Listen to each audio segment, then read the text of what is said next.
Segunda-feira, 3 de março de 2023. O Pix News agora é diário. Confira o que a nossa equipe preparou para você ficar bem informado. Com a alta no preço do chocolate, fábricas usam a criatividade para a venda de ovos de Páscoa e se manterem no mercado. Produtores de maçã estão preocupados com a possibilidade de importação da fruta da China. Subsídio do governo chinês dificulta a competitividade nacional. Petróleo em alta. Produtores internacionais anunciam redução na produção mundial, provocando temores de inflação. Triatleta consegue terminar rota do Oiapoque ao Chuí. Foram mais de 8.000 quilômetros a remo pela costa brasileira. Tem os destaques do esporte com Vinícius Pacheco. E você vai ver ainda. Homens são presos em Santa Catarina e no Rio Grande do Sul por apologia ao nazismo. Segundo a polícia, eles faziam parte de uma organização internacional e recrutavam jovens a ingressarem nas células neonazistas. Essas e outras notícias a partir de agora no Pix News.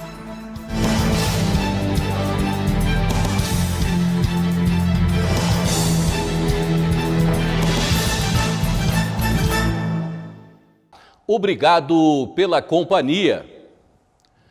Com o aumento da matéria-prima, as fábricas de chocolate precisam criar alternativas para se manterem nas vendas.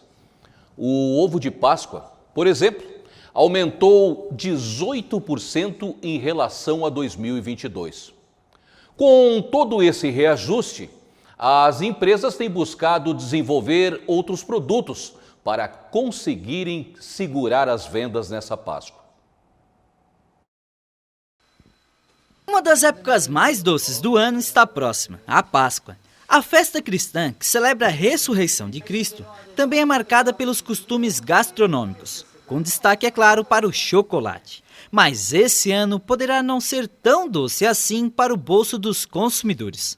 Segundo a Associação Brasileira de Supermercados, o preço dos ovos cresceram entre 13% e 18% em relação a 2022. Um dos principais motivos é o aumento do preço dos insumos. A pasta base de cacau, fundamental na produção de chocolate, chegou a variar 40% em comparação ao ano passado.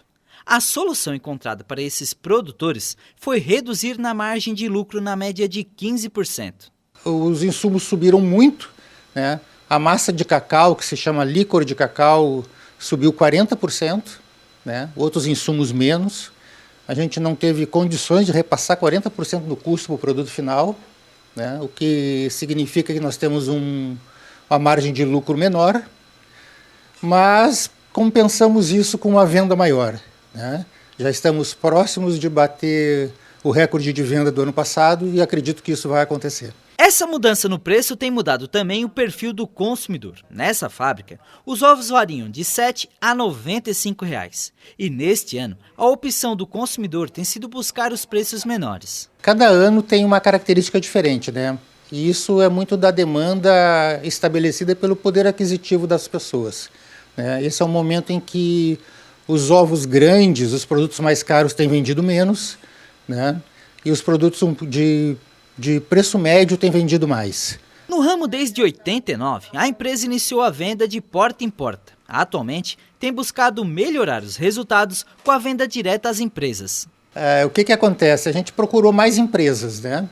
O nosso foco principal foi vender para as empresas da região, né? O que tem nos dado um retorno dentro da expectativa, né? E isso tem alavancado as vendas e um pedido mínimo maior, né? E tem nos melhorado muito a nossa distribuição e produção. Outra opção para competir com as grandes indústrias é trazer produtos exclusivos. O principal produto é o ovo de Páscoa, né? E a gente tem buscado uma alternativa de embalagem, né? Então essa é uma embalagem de papel, reciclável, se decompõe.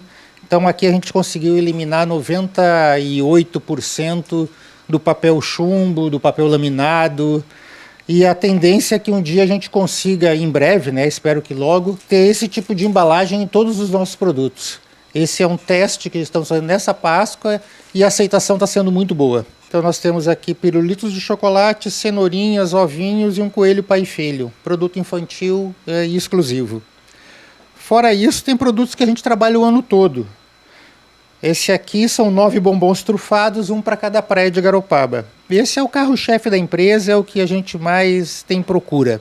Com a produção totalmente caseira, nesse período do ano, as vendas chegam a aumentar em 120% em comparação aos demais meses. Mas a Páscoa é o carro-chefe, né? Toda a indústria de chocolate, grande, média, pequena, é a Páscoa que sustenta praticamente o resto do ano. Além do chocolate, devem registrar alta em volumes de venda os peixes em quase 20%, cerveja 23%, batata com 15% e azeite 14%. E falando em aumento, os preços dos remédios vão estar mais caros neste mês de abril. Todos os anos, em abril, as farmacêuticas são autorizadas a aplicar os reajustes dos medicamentos. Neste ano, a estimativa do setor é que o aumento fique abaixo dos 6%, mas esse número pode ser ainda maior e o consumidor não pode nem reclamar. O problema é que o teto pode ser até 10 vezes mais alto do que o preço de mercado do medicamento, podendo multiplicar de valor e ainda estar dentro do limite. As dicas para economizar são as seguintes: pesquisar preços em diferentes farmácias. Numa mesma rede, o valor do medicamento pode variar até 25% de acordo com o meio escolhido para a compra. As compras por telefone ou balcão costumam ser mais caras. Tanto as farmácias quanto os laboratórios e alguns planos de saúde oferecem descontos para clientes cadastrados. O horário da compra também interfere nos preços, já que no período noturno há menos lojas abertas e menos opções de descontos. Os preços do petróleo operaram em forte alta nesta segunda-feira após importantes produtores anunciarem cortes da produção no domingo. O aumento na cotação provoca novos temores sobre a inflação persistente e aumenta ainda mais a pressão sobre os bancos centrais para que prossigam com a elevação das taxas de juros. A alta veio depois que vários países importantes do mercado, como Arábia Saudita, Iraque e Rússia, anunciaram um corte da produção como medida de precaução após recente queda das cotações. Os barris chegaram a disparar 8% e registraram ganhos acima de 5% por volta das 10h30 da manhã desta segunda. O corte da produção, anunciado no domingo por Iraque, Argélia, Arábia Saudita, Emirados Árabes Unidos, Omã, Cazaquistão e Kuwait, entrará em vigor em maio e prosseguirá até o fim do ano. A medida implica uma redução do bombeamento de 1 milhão de barris diários. O porta-voz do governo russo, Dmitry Peskov, afirmou que o corte está de acordo com o interesse do mercado global de energia, para que os preços permaneçam em bom nível. Moscou anunciou no domingo a prorrogação do corte na produção de petróleo em 500 mil barris diários até o fim do ano. Uma medida que vários analistas interpretaram como uma forma de elevar os preços e lutar contra as sanções internacionais.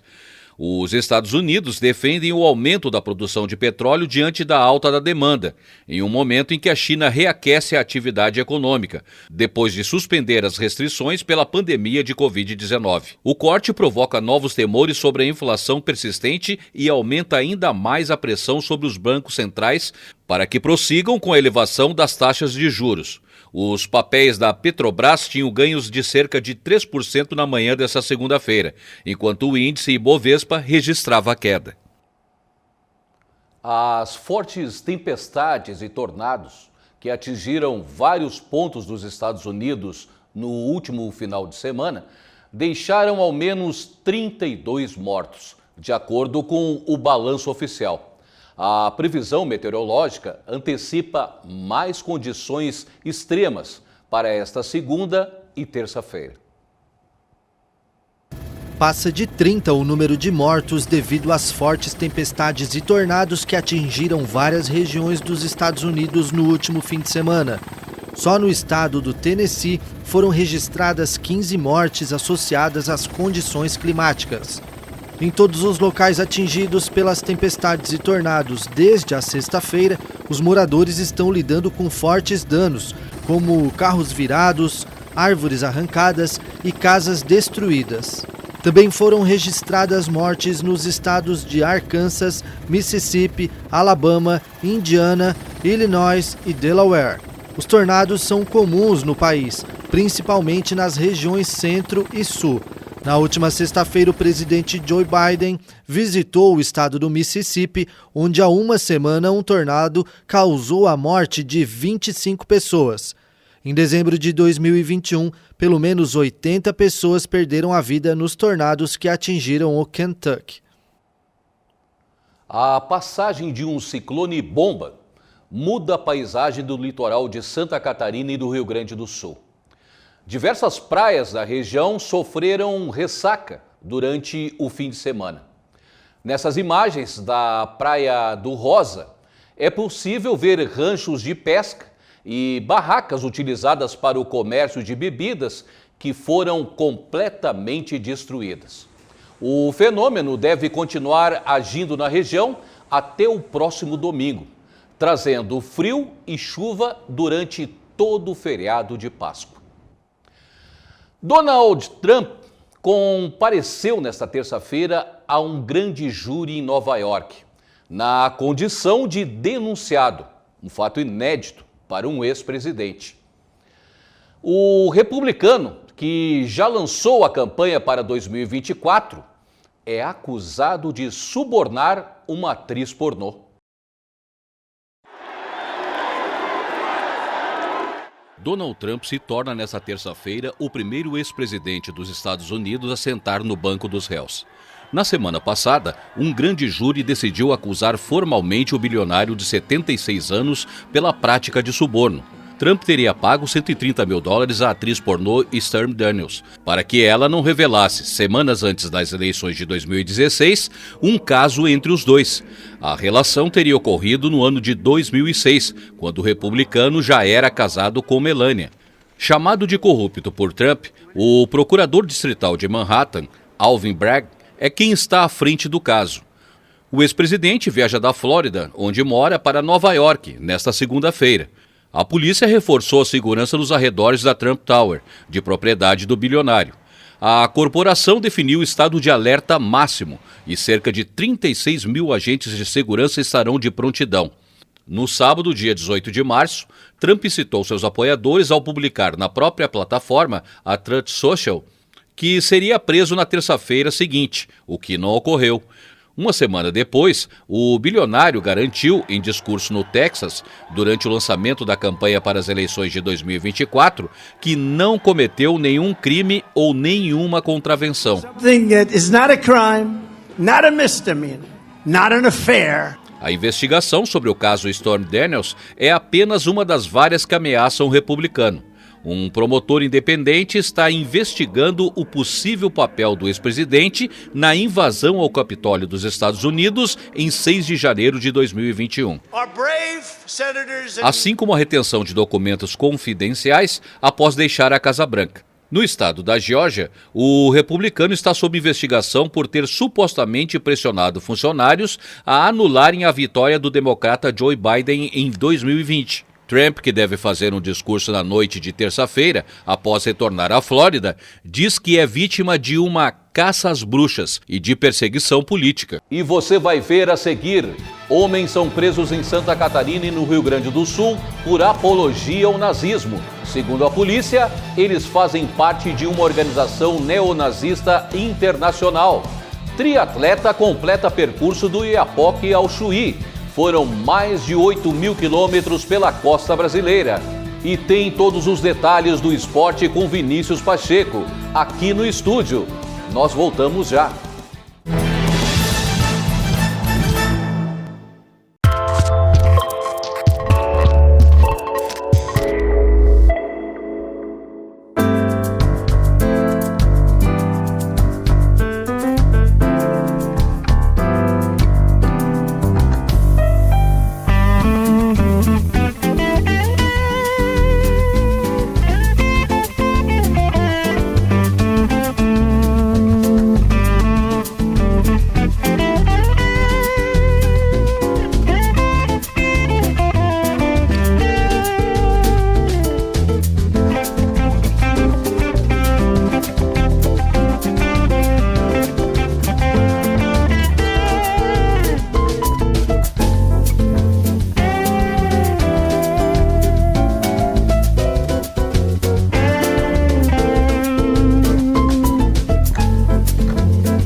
O jornalismo da Pix TV está de cara nova. Novo cenário, novo formato e agora diário.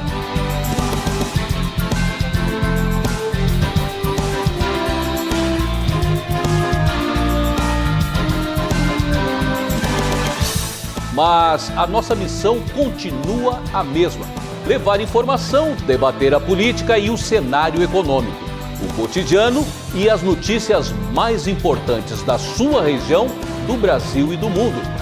Tudo ao vivo, no Pix News, de segunda a sexta às 8 da noite e uma edição especial aos sábados.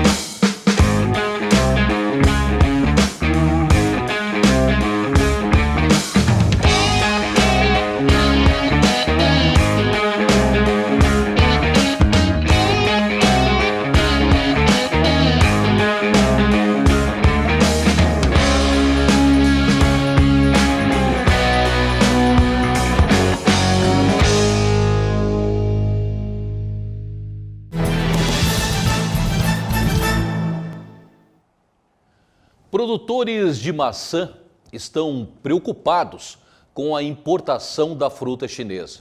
Em Santa Catarina, o assunto foi debatido na Assembleia Legislativa. Santa Catarina é o maior produtor nacional de maçã, responsável por mais da metade de toda a produção brasileira. A cada ano, o estado produz mais de 500 mil toneladas da fruta em cerca de 3 mil pomares, um mercado que movimenta mais de R$1 bilhão por ano e que gera em média 40 mil empregos. Mas os produtores catarinenses estão preocupados com a possibilidade do governo federal abrir o mercado brasileiro para a maçã chinesa. O assunto foi debatido na Assembleia do Estado. Os parlamentares falaram sobre a dificuldade para competir com preço subsidiado e também da possibilidade de pragas erradicadas voltarem ao território nacional. A maçã chinesa ela chega aqui subsidiada pelo governo de Pequim, portanto sendo vendida pela metade do preço do que nós temos o produto nacional. Chega aqui trazendo com ela um risco fitossanitário, como por exemplo a Síria pomonella, que é uma praga, a traça da maçã que nós já erradicamos em Santa Catarina. Nós precisamos aqui unir vozes para combater essa possibilidade de um acordo que colocaria em risco a fitossanidade do produto catarinense, do produto brasileiro, e que também promove uma concorrência desleal com o produto nacional, com os produtores que estão aqui pagando imposto sobre imposto, que tem as leis trabalhistas para serem cumpridas. Vem uma maçã pela metade do preço, numa concorrência desleal e com uma qualidade extremamente inferior. A Polícia Civil de Santa Catarina, por intermédio da Delegacia de Repressão ao Racismo, Delitos de Intolerância da Diretoria Estadual de Investigações Criminais, o DEIC, cumpriu nesta segunda-feira 2 mandados de busca e apreensão a 2 homens em Caxias do Sul, na Serra Gaúcha. Eles são investigados pelo crime de apologia ao nazismo. Os 2 foram identificados como integrantes de um grupo skinhead neonazista transnacional. As outras 6 pessoas foram presas em Santa Catarina, Minas Gerais, São Paulo e Portugal.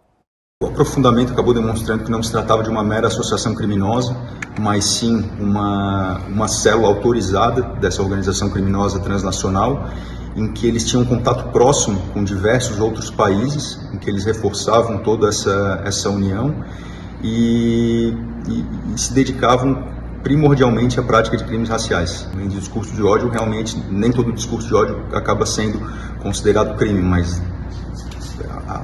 o antissemitismo e o racismo eram um meio de vida desses indivíduos. Possuíam uma hierarquia bem definida, eles respondiam às regras dessa organização internacional, eles acabaram virando uma célula autônoma desse grupo mediante autorização de um grupo dos Estados Unidos.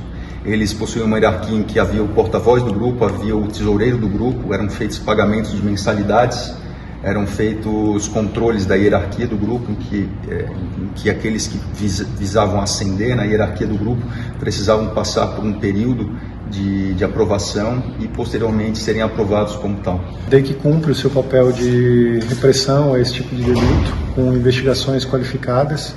O estado de Santa Catarina é um estado extremamente receptivo, obviamente o nosso povo convida, né, a migração e a visitação, enfim, mas a gente não admite esse tipo de delito, né? Então, todos aqueles que eventualmente tiverem esse tipo de ideia de fazer de Santa Catarina ponto, ainda que seja passageiro para esse tipo de encontro, como aconteceu em novembro do ano passado, vai ter repressão à altura.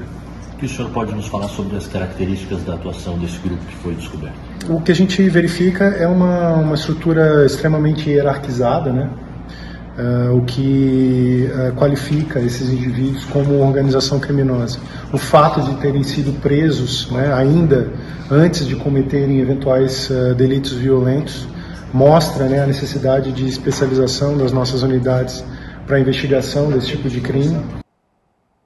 Neste final de semana, um incêndio atingiu parte do Parque da Serra do Tabuleiro, na Grande Florianópolis. A área, localizada no sul do município de Palhoça, possui histórico já de incêndios. As chamas iniciaram no início da manhã deste último sábado. Os últimos focos de fogo na Baixada do Maciambu foram contidos na manhã deste domingo. O tempo seco, o vento forte e a baixa umidade do ar dificultaram os trabalhos. Com apoio da aeronave Arcanjo e com reforço dos bombeiros em solo, foi possível conter as chamas e afastar das residências.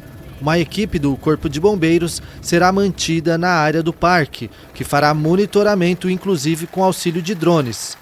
Desde o grande incêndio que atingiu o parque em setembro de 2019, uma equipe composta por diversos órgãos de defesa ambiental estabeleceu um plano de contingência para organizar o modo de enfrentamento aos incêndios na Baixada do Maciambu.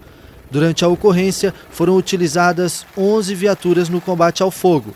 O parque foi criado em 1975 e ocupa cerca de 1% do território catarinense.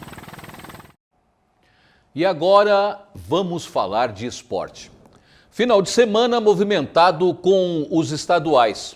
O Vinícius já está aqui com a gente e vai trazer os detalhes dos principais jogos do país. Olá, Marcelo, boa noite, muito obrigado. Boa noite a toda a nossa audiência também.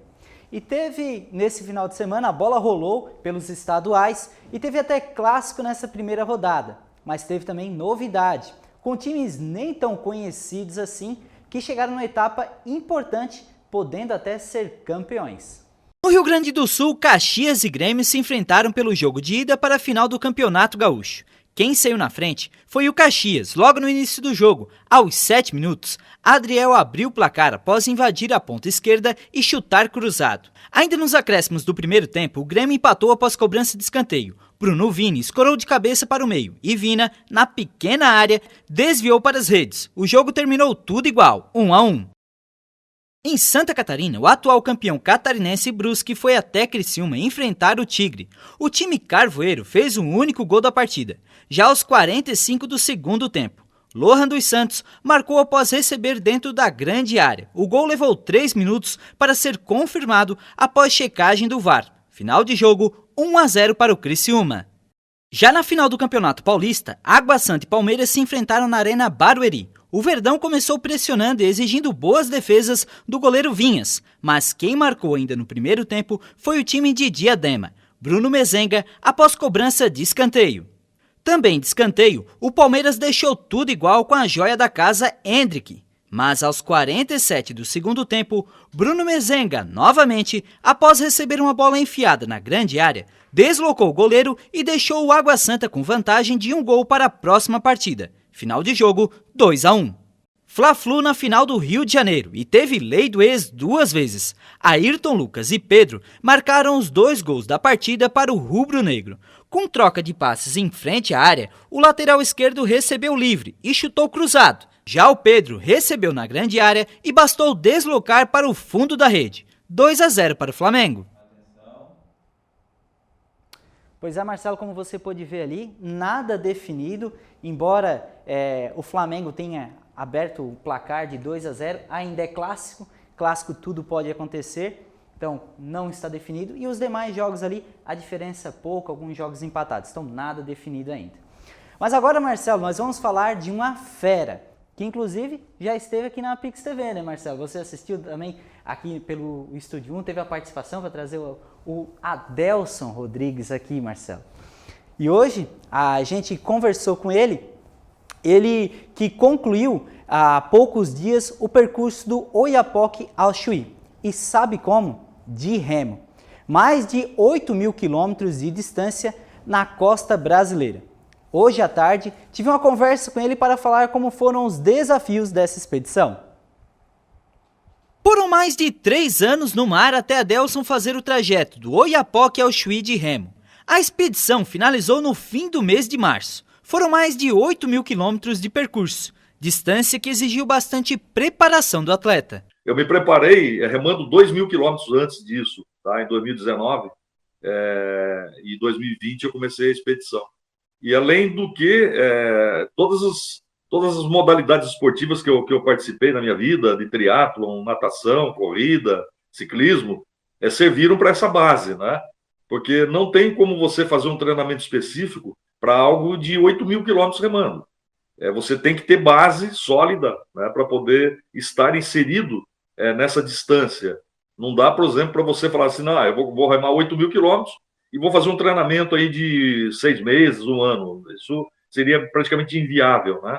Então, tudo que me deu suporte nessa expedição foram esses 51 anos aí de atividade física, desde 10 anos de idade. Adelson começou o trajeto pelo norte do país. Enfrentou marés, correntezas e climas adversos, que só foram possíveis de enfrentar graças aos estudos feitos antes de cada viagem, garantindo a segurança do atleta. Porque quando eu pesquisei, eu fui a fundo naquilo que eu estava pesquisando. E os locais que eu passei, tudo que eu vi através da pesquisa, eles aconteceram durante a expedição. Tá? Então, isso foi mostrando para mim os locais onde eu não tinha problema nenhum. Tá? Com relação à insegurança, por exemplo. Tá? Mesmo porque a Marinha do Brasil também esteve, né, adiante dessa expedição, dando esse apoio de segurança. Né? E todas as minhas remadas, elas eram monitoradas assim, em tempo real. Né? Então, não tinha esse perigo nenhum com relação a esse detalhe, e muito menos eu ficar com medo, né? Com a expedição, Adelson pretende escrever um livro de tudo que passou e viu na costa brasileira. É um misto de alegria, de felicidade, mas também de tristeza, né? Por você ter acabado uma expedição que durou mais de 3 anos, né? Então, uma coisa que, assim, todos os dias, remar para mim fazia parte do meu organismo, faz parte do meu organismo. E hoje, por exemplo, ficar essa semana toda aqui já parado, está sendo meio complicado. Mas dá certeza, né, de que logo, logo a gente vai estar em outra expedição, e esse período aqui é um período de descanso, é um período de descanso, mas produtivo, ele é ativo, porque eu vou estar envolvido aí com a edição do livro agora, e eu quero que esse livro saia o mais rápido possível no mercado, que é para vocês lerem, né, sobre a expedição, de forma minuciosa, né, com detalhes e tudo mais. Então isso vai ser muito bacana para mim também. Isso está me dando uma grande força. Mas os desafios não param por aí. A próxima expedição deve ser ainda mais desafiadora. E assim que terminar todo esse processo do lançamento do livro e a divulgação do livro, eu vou estar inserido numa outra expedição, que é a sequência, né, que é do Chuí para o Ushuaia. São mais 4.000 quilômetros, 2.000 milhas, até chegar ali no finalzinho da América do Sul, né? E depois fazer de novo um outro lançamento de livro, uma outra proposta aí de divulgação, né, de tudo aquilo que eu estou fazendo. E nesse final de semana teve mais uma etapa do circuito de vôlei de praia em Itapema. Em quadra, as feras da modalidade definiram os vencedores da segunda etapa da competição. Jorge e André conquistaram o título no masculino e Duda e Ana Patrícia no feminino. Ainda no domingo, começou a primeira etapa do Circuito Brasileiro Sub-21, com a disputa do qualifying. Hoje, a fase de grupos e as oitavas de final deram sequência ao torneio, que será decidido na quarta-feira. Um dia depois, será o início da etapa do Circuito Mundial até o dia 9 de abril. E em Itajaí, mais uma etapa do Ocean Race. Finalizou em Santa Catarina. Na última madrugada, os velejadores chegaram. A competição pretende dar a volta ao mundo. A equipe Malisa foi a grande vencedora da terceira etapa do The Ocean Race, que terminou na madrugada deste domingo em Itajaí, Santa Catarina. A perna de regata de volta ao mundo começou há mais de um mês, quando os barcos deixaram a cidade do Cabo, na África do Sul. Os velejadores saudaram o público que os aguardava e festejaram com a bandeira do Brasil. Parece real, quero dizer, estamos há um mês no mar, um pouco mais até. Tantos desafios e altos e baixos, e agora vencer. Então eu ainda preciso processar, entender. E sermos recepcionados dessa maneira tão agradável aqui, com tantas pessoas no meio da noite. Essa foi a etapa mais longa da história da regata. Com a vitória, a Malisa conquistou o segundo lugar na classificação geral. A próxima etapa começa no dia 23 de abril, em direção a Newport, nos Estados Unidos. Um trajeto de 5.500 milhas náuticas. Os veleiros ainda vão passar pela Dinamarca, Alemanha, Holanda e, por fim, Itália. O governador de Santa Catarina esteve presente e falou da importância de a competição ter tido a parada no estado. A Fórmula 1 dos mares, e Santa Catarina se sente muito honrada por eles ter esse destino aqui. Nós vamos fazer de tudo para que eles sejam muito bem-vindos. Estava dizendo que nós vamos preparar para as próximas, para que a gente consiga continuar sediando aqui. Isso traz divisa, isso eleva o estado de Santa Catarina, além de mexer com a economia, que isso tudo é importante para os municípios, para Itajaí, para Balneário, para toda a região aqui. Bem, primeiro é uma grande satisfação receber o governador Jorginho Melo aqui. Isso mostra a representatividade e a força de um evento como esse, que além de ser um evento promocional, um evento de entretenimento, é um evento de esporte, é um evento de negócio, é um evento que conecta o DNA de Itajaí com o mundo náutico, que vem se promovendo, se profissionalizando a cada ano, né, a ponto de chegar aonde estamos, né, de ter esse espaço econômico no PIB catarinense, de ser um produto alinhado em várias vertentes, na construção naval de pequeno porte, grande porte, na construção naval de lazer. Então, a grande satisfação, esse evento ele entrega um resultado que conecta tudo isso, né? Um resultado que conecta as pessoas ao mar, ao DNA de Itajaí e a esse grande desenvolvimento econômico. Eram essas as informações do esporte, Marcelo. A gente se vê amanhã nas reportagens e na próxima segunda todos os detalhes das finais dos estaduais. E Marcelo, também para quem se interessou um pouco na história do Adelson, é só ir lá no nosso canal do YouTube, você vai ver um pouco sobre a conversa que a gente teve no Estúdio 1. Foi eu e a Maeve que entrevistamos ele. É uma história bem inspiradora e bem bacana. Realmente, Vinícius, vale a pena rever esse Estúdio 1, né? Pois o Adelson é esta grande figura. Nós tivemos a oportunidade de conversar com o Adelson aqui durante o Estúdio 1, além, obviamente, das histórias e muitas histórias que ele tem para deixar aí a respeito dessa expedição, é também um exemplo de foco, um exemplo de superação. Vale a pena. Confere lá conosco, então, no nosso site, pixtv.com.br. E essa edição do Pix News fica por aqui. Lembrando que você pode rever as reportagens em nosso site, pixtv.com.br. Uma boa noite e até amanhã.